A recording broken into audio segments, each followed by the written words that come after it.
12 scariest abandoned communities in America. Ghost towns are scary by nature. There's just something unsettling about abandoned areas that once hosted thriving communities. Some places, like a former state capital done in by flooding, or an island that once held a quarantine hospital, take the scary nature of ghost towns to a whole new level and comprise our list of the most frightening in the United States. Number 12. Seattle Underground. When the city of Seattle, Washington was first being constructed in the mid-19th century, the Seattle Underground was at ground level and the city's buildings were wooden. Then in June of 1889, the Great Seattle Fire destroyed 31 blocks. Rather than rebuild the city, they decided to not only make buildings out of stone and brick, but also regrade the streets 1 or 2 stories higher than the original grade, hence creating what we know today as the Seattle Underground. The network of underground passageways and basements has fallen into disuse. Only a small portion of the area has been restored and made accessible to public tours. Number 11. Bodie. Found in California just east of the Sierra Nevada mountains near the Nevada border, Bodie sprung up as a mine town following the discovery of gold in the area in 1859. Within 20 years, the town became one of the biggest in California, with somewhere between 5,000 and 7,000 people calling the city their home. Starting in the 1910s, the mines started closing and people had begun to move on to more prosperous strikes. Though permanent residents remained through most of the 1900s, it's been regarded as a ghost town for more than a century.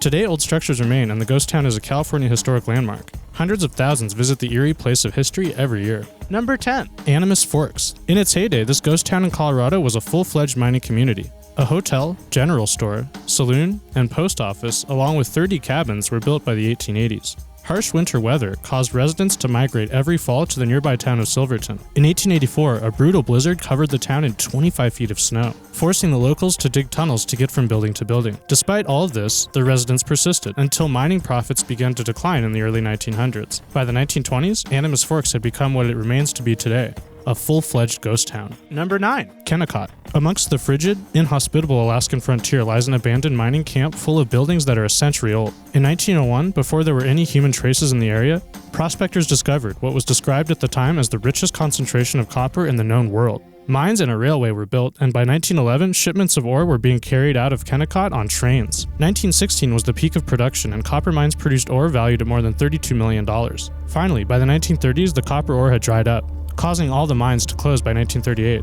From 1939 to 1952, a lone family of 3 remained in Kennecott as watchmen. Though the village would never be repopulated, it became a popular tourist site in the 1980s, and guided tours are available of the various abandoned buildings. Number 8. Burnsville. Centralia has become infamous as the town that was abandoned due to an underground mine fire that has been burning since at least May of 1962. But hey, don't forget about nearby Burnsville, because we can't ignore the irony found in a town named Burnsville that was abandoned because of an underground fire. Located near Centralia, the town and its fate were similar. The residents were forced to leave because of all the smoke in the air. According to a website dedicated to the former town, burnsville.com, the last of the homes were unceremoniously torn down in 1996, leaving nothing but a barren, smoke-filled patch of land. Number 7. Glen Rio. Straddling the Texas-New Mexico border, Glen Rio, formerly Rock Island, is a ghost town that sits on Route 66. It's notable for its characteristic adobe structures, which were made in the early 1900s. There were never many people who lived in the town, but there were some who made a living off of tourists. In 1938, Hollywood invaded Glen Rio for 3 weeks when The Grapes of Wrath was filmed in the town. Most of the businesses eventually sought more people elsewhere, and by 1985, only 2 people in a post office remained. Today, everyone is long gone, and the town is a largely forgotten piece of history. Number 6. Dudleytown. Back in the infancy of our country, Dudleytown was a small settlement in Cornwall, Connecticut. The Dudley family owned the land, but never turned the area into an official town. For decades, they allowed others to settle on their plot. Unfortunately for those trying to forge a life in the settlement, the land wasn't very good for farming, and it was ultimately abandoned sometime in the 19th century. Trees had their way with the land for centuries, and starting in the 1980s, rumors of ghost activities began. This led to increased vandalism. As a result, the owners closed the land to the public, and today it remains private property. Number 5. North Brother Island. Urban explorers and history buffs alike are drawn to New York's North Brother Island, a 13-acre stretch of land that was once home to Riverside, a quarantine hospital. The medical facility operated from 1885 until 1963, during which time it famously housed Typhoid Mary.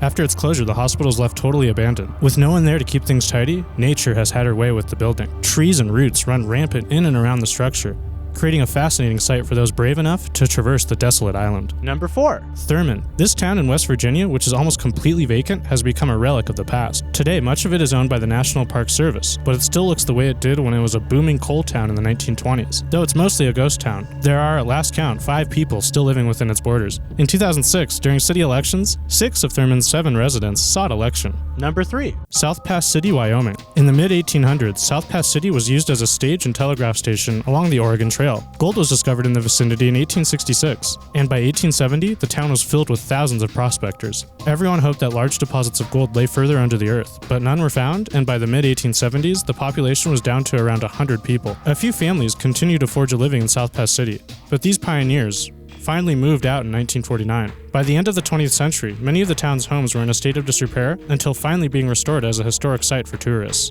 Number 2. Cahaba. Cahaba established itself in the history of Alabama and the United States by becoming the first permanent state capital in 1820. Its low elevation and location at the confluence of the Alabama and Cahaba rivers meant that the village was subject to seasonal flooding. Consequently, the capital was moved to Tuscaloosa in January 1826. Cahaba would remain an important town and become a major distribution point for cotton. During the Civil War, the Confederacy seized Cahaba's railroad and turned a large cotton warehouse into a prison, where roughly 3,000 Union soldiers were held. Floods persisted throughout the town's history, and by the turn of the 20th century, most of its buildings and people had been relocated. It became the subject and setting of many ghost stories. Today, Cahaba is a fascinating historical site where visitors can still see old streets, cemeteries, and government buildings of what was once the state capital. Hey friends, hope you're enjoying the vid. Just wanted to say thanks for watching, and if you have any suggestions for something you wanted to see, let us know in the comments section, and we may just make it happen for you. And now, number 1. Bannack, Montana. Montana may not be the most popular or talked about state in America, but it's a really cool place to go, especially for those with a love of the outdoors. Just outside of Bannack State Park in Beaverhead County lies Bannack, a small town named after a tribe of Indians that has long since been abandoned. Founded in 1862, when gold was discovered in the area, Bannack briefly served as the capital of the Montana Territory in 1864. It persisted as a mining town, though its population dwindled steadily until the last residents left in the 1970s. Today, Bannack remains a very well-preserved ghost town with buildings like the Methodist Church and Hotel Meade looking as though they could be put into full use at a moment's notice.